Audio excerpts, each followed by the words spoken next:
Modern Tamil Nadu பார்வையாளருக்கு வணக்கம். இன்றைக்கு நாம பேசப்படக்கூடிய விஷயம் அப்படிங்கிறது சுதா குங்குராவணி இயக்கத்தில் சிவகார்த்திகேயன், ரவிமோகன், அதர்வா, சிறிலீலா போன்றவர்கள் நடித்திருக்கக்கூடிய பராசக்தி திரைப்படம். அந்த திரைப்படம் எப்படி இருக்கிறது, அந்த திரைப்படத்தில் பேசக்கூடிய அரசியல் என்பது எப்படி இருக்கிறது, அதை பற்றி தான் அந்த வீடியோவில் பேச போகிறோம். ஷோக்குள்ள போகும். இது முச்சந்தி ஷோ. நான் உங்கள் சுகுணா திவாகர். நான் உங்கள் பன்னீர் பெருமாள்.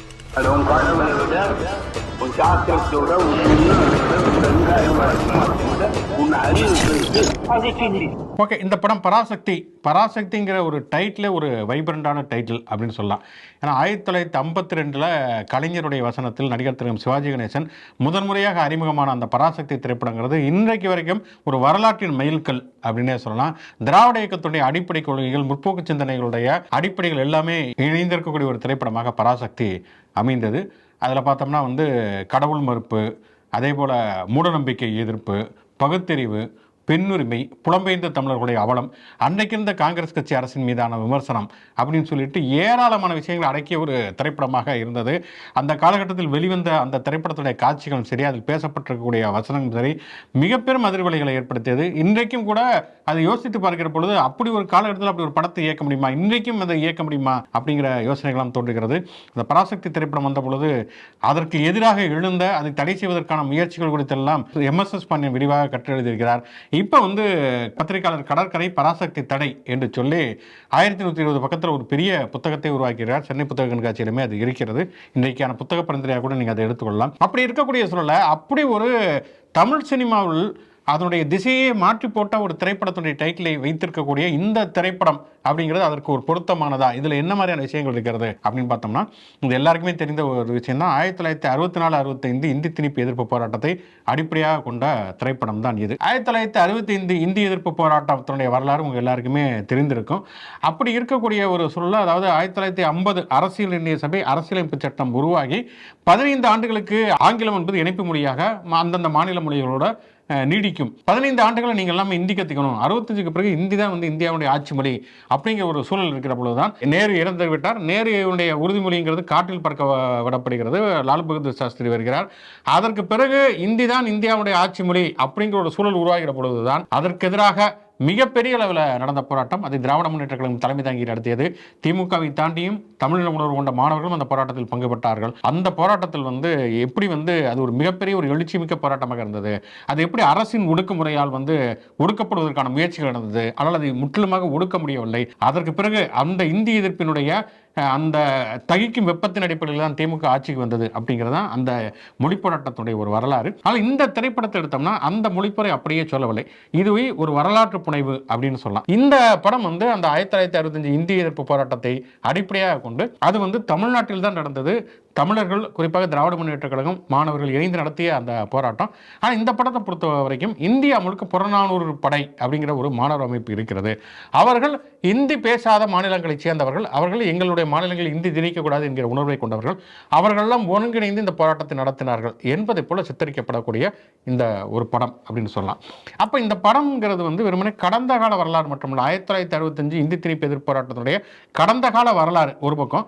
இன்னைக்கு பார்த்தோம்னா, அன்னைக்கு போராட்டம் நடந்த பொழுது இந்தியாவில் இருக்கக்கூடிய பிற மாநிலத்தைச் சேர்ந்தவர்கள் எப்படி தமிழர்களை பார்த்தாங்கன்னா, தமிழர்கள் மொழிவெறியர்கள், குறுகிய பிராந்தியவாத எண்ணம் கொண்டவர்கள் அப்படிங்கிற ஒரு பார்வை அன்னைக்கு அவர்களுக்கு இருந்தது. ஆனால் இன்றைக்கு கர்நாடகாவாக இருக்கட்டும், மேற்கு வங்கமாக இருக்கட்டும், உத்தரப்பிரதேசமாக இருக்கட்டும், மகாராஷ்டிராவாக இருக்கட்டும், இன்றைக்கு அவர்கள் எல்லாம் இந்தி திணிப்பு எதிர்ப்பு அப்படிங்கிற ஒரு உணர்வுக்கு அவர்கள் சேர்ந்திருக்கிறார்கள். இன்னும் சொல்லப்போனால் இந்தி பேசக்கூடிய மாநிலங்கள் என்று அறியப்படக்கூடிய மாநிலங்களில் கூட இந்தி எங்களுடைய மொழிகளை அழித்து விட்டது, அது பீகாரியா இருக்கட்டும், போஜ்பூரியா இருக்கட்டும், மகதியாக இருக்கட்டும், இதையெல்லாம் அழித்து விட்டது என்று பேசக்கூடிய ஒரு தலைமுறை உருவாகி இருக்கிறது அப்படிங்கிறத பார்க்கிறோம்.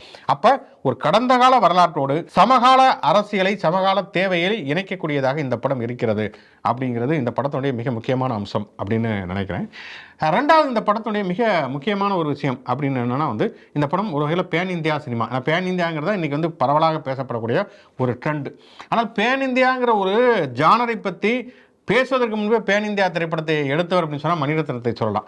இந்தியா முழுக்க எதெல்லாம் விற்க முடியும் அப்படிங்கிறதுக்காக காஷ்மீர் பிரச்சனையை வைத்து அதே மாதிரி ஈழப்பிரச்சனையை வைத்து, அதே மாதிரி பாபர் மசூதி இடிப்பு, அதற்கு பிறகு நடந்த மதக்கலவரங்கள், வடகிழக்கு மாநிலங்களுடைய தேசிய விடுதலை போராட்டங்கள், இதெல்லாம் வச்சு அவர் படங்கள் பண்ணார். ரோஜா, பம்பாய், உயிரே, கன்னத்தில் முத்தமிட்டாலாம் எடுத்தார். ஆனால் அது எல்லாமே முழுக்க முழுக்க ஒரு இந்து பார்ப்பன தேசியத்தினுடைய அடிப்படை கூறுகள் நிறைந்த ஒரு திரைப்படமாக இருந்தது.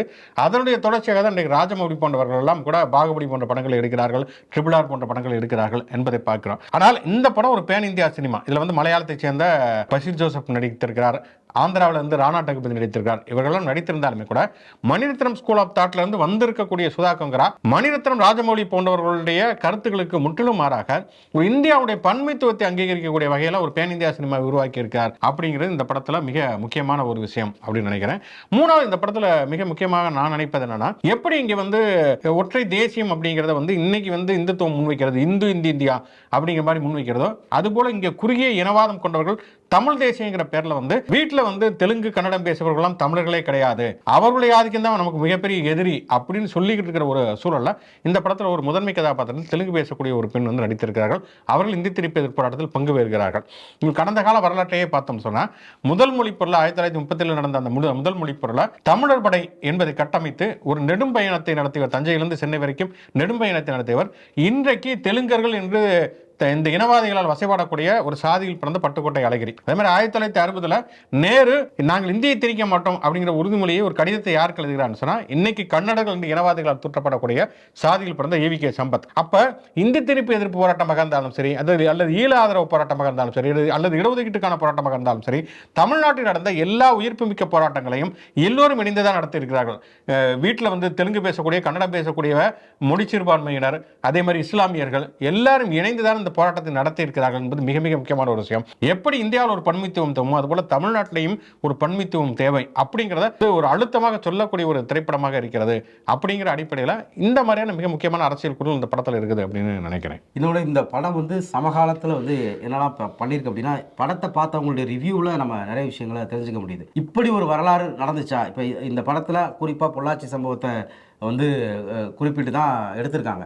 பொள்ளாச்சி அப்படிங்கிறது வந்து நேரடியாக இந்திய ராணுவம் இறங்கி இந்திய எதிர்ப்பு போராட்டத்தை சேர்ந்தவங்களை, போராட்டத்தில் ஈடுபட்ட மாணவர்களை சுட்ட ஒரு இடமா இருக்குது. அதை குறிப்பிட்டு இந்த படம் தழுவி போகிறதுனால இவ்வளவு பெரிய கொடுமைகள், உயிரிழப்புகள் அப்படிங்கிறதெல்லாம் வந்து வரலாற்றில் நடந்திருக்கு அப்படிங்கிறது இன்னைக்கு இருக்கக்கூடிய தலைமுறைகளுக்கு நேரடியாக சொல்லக்கூடிய ஒரு நிகழ்ச்சியாகவும் இது வந்திருக்கு. இதில் வந்து அதர்வா கேரக்டரு, அது வந்து சிதம்பரத்தில் துப்பாக்கி குண்டுக்கு பலியாகக்கூடிய ஒரு கேரக்டராக இருக்குது. அது சிதம்பரத்தில் போலீஸாரால் சுட்டுக் கொல்லப்பட்ட ராஜேந்திரனுடைய தழுவி எடுக்கப்பட்டது அப்படிங்கிறத நம்மளால் புரிஞ்சுக்க முடியுது.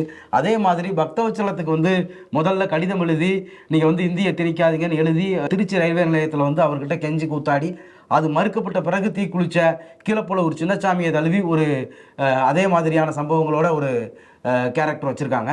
இப்படி வரலாற்றில் நேரடியாக நடந்த, அது துப்பாக்கி சூடுகளாக இருக்கலாம், தீக்குளிச்சு இறந்த தியாகங்களாக இருக்கலாம், இப்படி பல விஷயங்களை தழுவி எடுத்திருக்கிறதுனால இன்னைக்கு இருக்கக்கூடிய தலைமுறைக்கு வந்து இந்த தமிழர்களுடைய ஒரு நீண்ட இந்திய எதிர்ப்பு போராட்டம், அதற்கு கொடுக்கப்பட்ட தியாகங்கள் குறித்தெல்லாம் கடத்தக்கூடிய ஒரு விஷயமா இருந்திருக்கு. நீங்கள் சொன்ன மாதிரியே வந்து இதுவரைக்கும் வந்து மணிரத்னம் படங்கள்லாம் இந்த மாதிரியான போராட்டங்கள் எல்லாமே வந்து தேச துரோகம் அப்படிங்கிற கண்ணோட்டத்திலேயே படமே எடுக்கப்பட்டிருக்கும். இதில் வந்து அது ஒவ்வொரு முறையும் அந்த உரிமைகளை கேட்கக்கூடிய இடத்துல ஆளும் தரப்புக்கிட்ட இருந்து இது தேச துரோகம் செய்ய பார்க்குறீங்களா அப்படிங்கிற இடத்த வந்து அவங்க சொல்லிக்கிட்டே இருக்கிறாங்க. அது வந்து அந்த முதலமைச்சராக இருக்கக்கூடிய கேரக்டராக இருக்கலாம், இல்லை அந்த உளவுத்துறை அதிகாரியாக வர்ற ரவி மோகனுடைய கேரக்டராக இருக்கலாம். இப்படி எல்லாமே வந்து அந்த இடத்த வந்து காட்டுது. ஆக மொழி போராட்டத்துடைய நியாயம் அப்படிங்கிறது அது தேச துரோகம் கிடையாது, எங்களுடைய உரிமை அப்படிங்கிறத இந்த படம் முழுக்கவே பல இடங்களில் பேசிக்கிட்டு இருக்காங்க. இதுவும் கூட வந்து ஒரு முக்கியமான அரசியல் வரலாறை வந்து இன்னைக்கு இருக்கக்கூடிய தலைமுறைக்கு கடத்தக்கூடிய ஒரு விஷயமா இருக்கு. ரெண்டாவது, இது வரலாற்றை தழுவி நீங்கள் சொன்ன மாதிரியே சமகாலத்தில் இருக்கக்கூடிய மொழி போராட்டத்தை, இப்போ 1965 நடந்த போராட்டம் குறித்து கற்கரை சாட்டர்ஜி எழுதுறப்ப தமிழர்கள் தான் இங்கே இருக்கக்கூடிய எல்லா இந்தி பேசாத மக்களுக்குமான உரிமைகளை மீட்டு கொடுத்தாங்க, அண்ணாவும் அவரது தம்பிகளும் மீட்டு கொடுத்தாங்கன்னு அவர் எழுதுறாரு. இன்னைக்கு வந்து அதே மேற்கு வங்கத்தில், பஞ்சாப்லாம் அவங்களுடைய மொழி உரிமைக்காகவும் சேர்த்து இந்தியாவில் இருக்கக்கூடிய இந்தி பேசாத மாநிலங்களை சேர்ந்த மொழி உரிமைக்கான கூட்டமைப்புகள்லாம் உருவாகிற ஒரு காலமாக இருக்குது.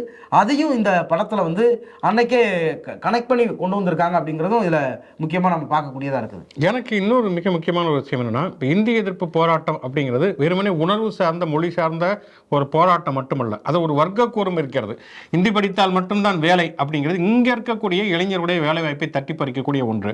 நம்ம என்ன சொல்றோம்னா, காலங்காலமாக கல்வி பெறக்கூடிய ஒரு சூழலில் இருக்கக்கூடிய ஒருவர்கள் கல்வி மறுக்கப்பட்ட பின்னணியிலிருந்து வந்தவர்களும் சமமான போட்டியில் இருக்கக்கூடாது, அதுக்கு தான் இடஒதுக்கீடு அப்படிங்கிறத நம்ம முன்வைக்கிறோம். அதே மாதிரி தான் காலங்காலமாக இந்தியை படிச்சுக்கிட்டு இந்தியை தாய்மொழியாக கொண்ட ஒரு பக்கம் இந்தியை வந்து கொஞ்சம் கொஞ்சமாக படிச்சுக்கிட்டு இருக்கவங்க ரெண்டு பேரையும் ஒரு போட்டியில் நிப்பாட்டுவதுங்கிறதுமே இவருடைய வேலை வாய்ப்பு பெண்ணுக்கு தள்ளிடும் அப்படிங்கிறது இந்த படம் வந்து துல்லியமாக சித்தரிக்கிறது. சிவகார்த்தியன் முதல்ல வந்து மொழி போராட்டத்தில் ஈடுபடுறாரு, பின்னால வந்து ஒரு உயிரிழப்பின் காரணமாக அதுல இருந்து பின்வாங்கிக்கிறார். பின்வாங்கிட்டு பின்னால அவர் என்னன்னா டெல்லிக்கு வேலை கிடைக்குதுங்கிறப்ப டெல்லியில போனா இந்தி பேசுற நியாயம் தான் சொல்லி இந்தி கற்றுக்கொண்டு நேர்முக தேர்வுக்கு போறாரு.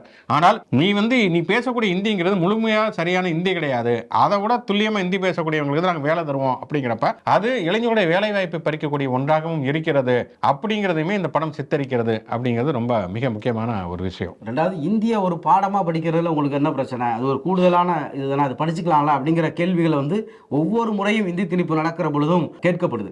அந்த கேள்விக்கான பதிலுமே இதுல இருக்கு. ஆரம்பத்துல நீங்க இந்திய ஒரு பாடமா படிக்க சொல்லுவீங்க, அப்புறம் இந்திக்காரங்க மாதிரியே நீங்க பேச சொல்லுவீங்க. அந்த நெருக்கடிகள் குறித்தெல்லாம் வந்து இதுக்கு முன்னாடி வந்து அது இயக்கங்களுடைய பிரச்சாரங்கள்ல இருந்த விஷயத்தை வந்து நீங்க ஒரு திரைப்படமாவே இந்தி திணிப்பு அப்படிங்கிறது, இந்தி வந்து ஒரு நேரடியாக ஒரு ஆட்சி அதிகாரத்தின் வழியாக அது திணிக்கப்படுறப்ப அது எவ்வளவு கொடுமையானதா இருக்கும் அப்படிங்கிறத ஒரு போஸ்ட் ஆஃபீஸ் காட்சியில இந்த மாதிரி இன்டர்வியூ காட்சிகள்ல அது காட்டப்பட்டிருக்கு. அப்படி இந்தி அப்படிங்கிறது வெறும் பாடமாக ஒரு மொழியாக மட்டும் இங்க கற்றுக்கொள்ளப்படலை, அது ஒரு அதிகாரத்தின் வழியாக திணிக்கப்படுது, அது நேரடியாக வாழ்வாதாரத்தோட சம்பந்தப்பட்டது அப்படிங்கிறது இந்த படம் வந்து ரொம்ப தெளிவாகவே காமிச்சிருக்கு. இந்த படத்தில் நடித்திருக்கக்கூடிய நடிகர்கள் மற்ற வந்து கலை சார்ந்த விஷயங்கள் அப்படின்னு பார்த்தோம்னா, சிவகார்த்தியனுக்கு உண்மையிலே இது ஒரு வாழ்நாள் படம் அப்படின்னே சொல்லலாம். ஏன்னா அவர் வந்து ஒரு 25வது படத்தை இப்படி ஒரு அரசியல் சார்ந்த ஒரு படமாக தேர்ந்தெடுத்ததுங்கிறது உண்மையிலேயே குறிப்பிடத்தக்கது, வரவேற்கத்தக்கது. அவரும் அதை வந்து மிகச்சரியாகவே இந்த செழியன்கிற கதாபாத்திரத்தை மிகச்சரியாகவே அவர் வெளிப்படுத்துகிறார். குறிப்பாக இந்த திரைப்படத்துடைய வசனங்கள் என்பது உண்மையிலேயே ஒரு கூர்மையான வசனங்கள் அப்படின்னு சொல்லலாம். பராசக்தின்னு ஒரு டைட்டில் வச்சிருக்கிறாங்கிறப்ப கண்டிப்பாக வந்து அதில் வந்து வசனங்கள்ங்கிறது மிக முக்கியமான பங்கு பெறணும். அந்த ரவிமோகன் அவர் வந்து சிவகார்த்தியனை சித்திரவதை செய்யக்கூடிய காட்சிகளில் சிவகார்த்தியன் பேசக்கூடிய வசனமாக இருக்கட்டும், அதே மாதிரி நேர்முக தேர்வில் வந்து சிவகார்த்தியன் பேசக்கூடிய ஒரு வசனமாக இருக்கட்டும், அப்புறம் காங்கிரஸ்காரர்கள் மத்தியில் நடைபெறக்கூடிய ஒரு உரையாடல், டெல்லியில் வந்து இந்திரா காந்திக்கு எதிராக அவர் பேசக்கூடிய விஷயங்கள், அதெல்லாம் கொஞ்சம் மிகப்படுத்தப்பட்ட காட்சிகளாக இருந்தாலும் கூட அந்த வசனங்கள் என்பவை உண்மையிலே ரொம்ப எமோஷனல் கனெக்டடாக இருக்குது. பார்க்கக்கூடிய பார்வையாளர்களுக்கு இன்றைக்கி இருக்கக்கூடிய தலைமுறைகள், இன்னும் நம்ம சொல்ல முடியாது ஒரு அரசியல் நீக்கம் செய்யப்பட்ட தலைமுறை, வரலாறு குறித்து முழுமையாக தெரியாத ஒரு தலைமுறையிடம் ரொம்ப வந்து எமோஷனல் கனெக்டடாக அவருடைய உணர்வுகளோடு பொருந்தக்கூடிய வகையில் இந்த வசனங்கள் இருக்கிறது மிக முக்கியமான ஒரு விஷயம். அதே போல் ரவிமோகன் அவர் முதலாக ஒரு எதிர்மறை கதாபாத்திரத்தில் அவர் நடிச்சிருக்கார். ஏற்கனவே போகன்கிற திரைப்படத்தில் கிட்டத்தட்ட ஒரு பாதி வரைக்கும் ஒரு வில்லனாக வருவார்.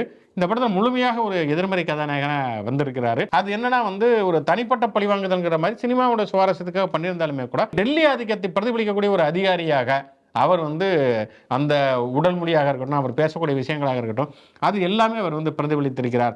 கடைசியில் பார்த்தோன்னா அவரே வந்து மரணத்தின் தருவாயில் இருக்கிறப்ப காப்பாற்ற வரக்கூடியவங்ககிட்ட வந்து நீ என்ன செவிலியர் விருது வாங்க போறியா அப்படிங்கிற மாதிரி பேசக்கூடிய மாதிரியான காட்சிகளும் சிறப்பாக இருக்கிறது. அதர்வா அவர் நீங்கள் சொன்னது மாதிரி அண்ணாமலை பல்கலைக்கழக மாணவர் ராஜேந்திரனை சித்தரிக்கக்கூடிய அதர்வாவுடைய கதாபாத்திரமே ஒரு இணை எழுச்சியினுடைய ஒரு கதாபாத்திரமாக சித்தரிக்கப்பட்டிருக்கிறது. எனக்கு இந்த சிறிலேல கேரக்டர் மட்டும்தான் கொஞ்சம் ஓவராக இருந்ததோ அப்படிங்கிற மாதிரி தோணுச்சு. வழக்கமாக ஒரு மனிதன் படத்தில் வந்து ஒரு குறும்பு பண்ணக்கூடிய ஒரு ஹீரோயின் கேரக்டர் மாதிரியான ஒரு அந்த பெண்ணுடைய கதாபாத்திரத்துடைய தன்மையெல்லாம் ஒரு வரவேற்கத்தக்க ஒரு விஷயம் தான். அது வந்து நம்ம முதலே சொன்னது மாதிரி வந்து அவங்க தெலுங்கு பேசக்கூடிய பெண்ணாக இருந்தாலும் அவங்க பேசக்கூடிய அந்த வசனம் மிக முக்கியம். நான் தெலுங்கு எங்கள் வீட்டில் பேசினாலும் நாளைக்கே தெலுங்கு ஆட்சி மொழி சொன்னால் அதையுமே நான் எதிர்ப்பேன் அப்படின்னு பேசக்கூடிய வசனங்கள்லாம் மிக முக்கியமான ஒரு விஷயம். ஆனால் அந்த பெண்ணுடைய கேரக்டர் கொஞ்சம் ஒரு ஓவர் ஆக்டிங்காக இருந்ததோ அப்படிங்கிற மாதிரியும் தோன்றியது எனக்கு. 2 டூயட் சாங் கூட கொஞ்சம் ஓவராக இருந்துச்சு. அதே மாதிரி இசை இந்த படத்தில் வந்து மிக முக்கியமான ஒன்று. ஜிவி பிரகாஷனுடைய இசையில் அது வந்து அந்த டெம்போ அப்படின்னு சொல்லுவாங்களே அதை வந்து தொடர்ச்சியாக தக்க வைத்து கொண்டு வந்தது. ஒரு போராட்டம் நடக்கிற அந்த போராட்டத்துடைய உணர்வுகளை பார்வையாளர்களுக்கு கடத்தக்கூடிய வகையில் இசை மிகச் சிறப்பாக இருந்தது. பாடல்கள் எல்லாமே மிக சிறப்பாக இருந்தது அப்படிங்கிறது ரொம்ப மிக முக்கியமான ஒரு விஷயம். ஒரு தொழில்நுட்ப ரீதியாகவும் இதில் வந்து ஒளிப்பதிவு பதிவில் இருந்து ஆரம்பித்து பல்வேறு விஷயங்கள் மிக சிறப்பாகவே காட்சியமைக்கப்பட்டிருக்குன்னா இது ஒரு பீரியட் ஃபிலிம் அப்படிங்கிறப்ப அந்த பீரியடுக்கான தன்மைகள்ங்கிறது ரொம்ப கச்சிதமாக இருந்தது. ஏன்னா அவங்க வந்து தனியாக ஒரு கண்காட்சியை வச்சிருந்தாங்க. பராசக்தி திரைப்படத்தில் வந்து பயன்படுத்தப்பட்ட பொருட்களை அடிப்படையாக கொண்டு அந்த காலகட்டத்திற்கு அழைத்து செல்வது 60களுடைய காலகட்டத்தில் நம்மை அழைத்து செல்லக்கூடிய ஒரு விஷயம். பராசக்தி திரைப்படம் போடுறது, அதே மாதிரி அங்கங்கே இருக்கக்கூடிய திரைப்பட சுவரொட்டிகள், கற்பகம் மாதிரியான திரைப்பட சுவரொட்டிகள், அன்னைக்கு இருந்த பேருந்துகள், இது எல்லாமே வந்து மிக சிறப்பாகவே காட்சி அமைத்திருக்கிறார்கள் அப்படின்னு சொல்லலாம். எனக்கு இந்த படத்தில் வந்து இன்னமும் வந்து பண்ணியிருக்கலாம் அப்படின்னு தோன்றுவது என்னன்னா, திமுகங்கிற ஒரு அரசியல் இயக்கத்தினுடைய ஒரு மிகப்பெரிய எழுச்சி காலம், மறுமலர்ச்சி காலகட்டமாக அந்த 65 இந்திய எதிர்ப்பு போராட்டம் வந்தது. அவர்கள் ஆட்சி அதிகாரத்துக்கு வருவதற்கு அதுதான் காரணமாக இருந்ததுங்கிறப்ப வந்து இதில் வந்து அண்ணாவை காட்டுகிறார்கள், கலைஞரை காட்டுகிறார்கள், கடைசியிலையும் அண்ணா வருகிறார். அண்ணாவுடைய அந்த வசனங்கிறது சென்சார் போர்டால் நீக்கப்பட்டிருக்கிறது. இருந்தாலும் கூட இன்னமும் கூடுதலாக திமுகவுடைய பங்கை வந்து காட்டி இருக்கலாமோ அப்படிங்கிறது தான் நமக்கு தோன்றக்கூடிய ஒன்றாக இருக்கிறது. கிட்டத்தட்ட இந்த 1965 இந்திய எதிர்ப்பு போராட்டம் அப்படிங்கிறது 65 இல்லை, அதுக்கு முன்னாடி 1950களில் நடந்தக்கூடிய எல்லா இந்திய எதிர்ப்பு போராட்டத்தையும் தலைமை தாங்கி நடத்தினதே திமுக தான். இந்த போராடிக்கிட்டு இருக்கிறவங்களுக்கும் கட்சிக்குமான தொடர்பு குறித்து எந்த இடத்துலையுமே இல்லை. அதில் அந்த சிவகார்த்திகேயன் கேரக்டர் வந்து நான் அண்ணா கிட்ட பரிசு வாங்கின பேனா அப்படின்னு ஒரு இடத்துல பேசுது, பெரியார் அண்ணா கிட்ட விருது வாங்கின நீ ஹிந்தி படிக்கலாமா அப்படின்னு ஒரு இடத்துல வந்து கேள்வி வருது. இதை தாண்டி இந்த போராட்டத்தையே தலைமை தாங்கி நடத்தின இயக்கத்துக்கும் இவர்களுக்கும் போராட்டத்தில் ஈடுபட்டு இருக்கக்கூடிய மாணவர்களுக்கும் பெரிய தொடர்பு இருக்கிற மாதிரியான எந்த காட்சிகளுமே இதில் இல்லை அப்படிங்கிறது ஒரு முக்கியமான குறையாவே நம்ம அதை சுட்டி காட்டலாம். இதில் என்னன்னா, திமுகவுடைய பங்களிப்புங்கிறது இன்னுமே காட்டப்பட வேண்டும் என்பதை நம்ம சொல்லுகிறோம். இப்போ காட்டியிருக்கிறப்பயே சில பேர் அதுக்கு எதிராக பேசக்கூடிய ஒரு மனநிலையெல்லாம் பார்க்கலாம். காங்கிரஸ் எம்பியே அதை வந்து விமர்சிக்கிறார். இன்னொரு பக்கம் பார்த்தோன்னா விஜய் ரசிகர்கள் அவங்க வந்து பழைய பிரின்ஸ் படத்தில் சிவகார்த்தி என்ன திட்டின அந்த ரிவ்யூலாம் எடுத்து போட்டு இந்த படத்துக்கு தான் சொல்லக்கூடிய அளவுக்கு ஒரு நெகட்டிவிட்டியை வந்து பரப்புவது, எதிர் விமர்சனங்களை பரப்புகிற சூழலுக்கு வந்திருக்கிறார்கள். இதில் என்னன்னா வந்து இப்போ இந்த படம் வந்து இப்போ ஜனநாயகங்கிற ஒரு திரைப்படம், அது வந்து தணிக்கை குழுவினால் தடை செய்யப்பட்டிருக்கிறது. இதுக்கு பின்னால் ஒன்றிய பாஜக அரசு இருக்கிறது. இது எல்லாருமே கண்டிக்கிறோம். இன்னும் சொல்ல போனால் திமுகவுடைய தலைவரே அதை கண்டிக்கிறார் அப்படிங்கிறத பார்க்குறோம். அதற்காக இந்த படத்தை முற்றிலும் எதிர்நிலையில் நிறுத்துவது அப்படிங்கிறத அவங்களுக்கு எந்த அளவுக்கு வந்து ஒரு வரலாற்று புரிதல் இல்லாமல் இருக்கிறார்கள் அப்படிங்கிறத தான் காட்டுகிறது. அவங்க ஒரு பக்கம் அண்ணாவை நாங்கள் ஏற்றுக்கிறோம், அதை ஏற்றுக்கிறோம், இதை ஏற்றுக்கிறோம் அப்படிலாம் சொல்லக்கூடியவர்கள் அண்ணாவுடைய வசனம் நீக்கப்படுவது குறித்து கூட அவரிடம் வந்து எந்த விதமான எதிர்வினையும் இல்லாத சொல்ல முற்றிலும் வந்து இன்னமும் அந்த ஒரு அஜித் ரசிகர்களுடன் சண்டை போடக்கூடிய ஒரு மனநிலையில் தான் அவர்கள் இருக்கிறார்கள் அப்படிங்கிறத பார்க்கிறோம். எப்படி இருந்த போதிலும் கூட என்னன்னா, இன்னைக்கு இருக்கக்கூடிய ஒரு தலைமுறைக்கு இப்படியான ஒரு படம் வந்து 1965 இந்திய திணிப்பு எதிர்ப்பு போராட்டம் ஒரு வரலாற்று புனைவாக இருந்தாலும் கூட அந்த உணர்வை கொண்டு போய் கடத்தி இருக்கிறது அப்படிங்கிறது மிக மிக முக்கியமான ஒரு விஷயம். கிட்டத்தட்ட இந்திய எதிர்ப்பு போராட்டத்தை மையமாக வச்சு இப்படி நேரடியாக மிலிட்ரி அட்ராசிட்டியில் ஆரம்பித்து, காவல்துறையோட அத்துமுறைகள் ஆரம்பித்து, அதிகார வர்க்கத்துடைய ஒடுக்குமுறைகள் இது எல்லாத்தையுமே காட்சிப்படுத்தக்கூடிய நேரடியான ஒரு திரைப்படமாக இதுதான் ரொம்ப நாள் கழிச்சு வந்திருக்குது அப்படின்னு நினைக்கிறோம். அதனால் தமிழர்களுடைய முதலே வந்திருக்குன்னு சொல்லலாம். ஆமாம், அதனால் தமிழர்களுடைய வரலாற்றில் தமிழர்களுடைய போராட்ட வரலாறை அடுத்த தலைமுறைக்கு கடத்தக்கூடிய விஷயமா இது ஒரு முக்கியமான துவக்கம். அதனாலேயே இந்த படத்தை எல்லாரும் கண்டிப்பாக பார்க்க வேண்டியது அவசியமானதாக இருக்குது. அதனால் வந்து நீங்கள் ஓடிடிக்காகலாம் காத்திருக்காமல் கண்டிப்பாக இந்த படத்தை திரையரங்குக்கு போய் பார்க்கலாம். ஏன்னா இன்னொன்று வந்து இந்த படம் வந்து கமர்ஷியலி எங்கேஜாகவும் இருக்கக்கூடிய ஒரு திரைப்படம் அப்படிங்கிறனால எல்லாருமே குடும்பத்தோடு பார்க்க வேண்டிய ஒரு திரைப்படம். பராசக்தி திரைப்படத்தை உருவாக்கிய அனைவருக்கும் நம்முடைய வாழ்த்துக்கள். மீண்டும் நிகழ்ச்சி சந்திப்போம். நன்றி.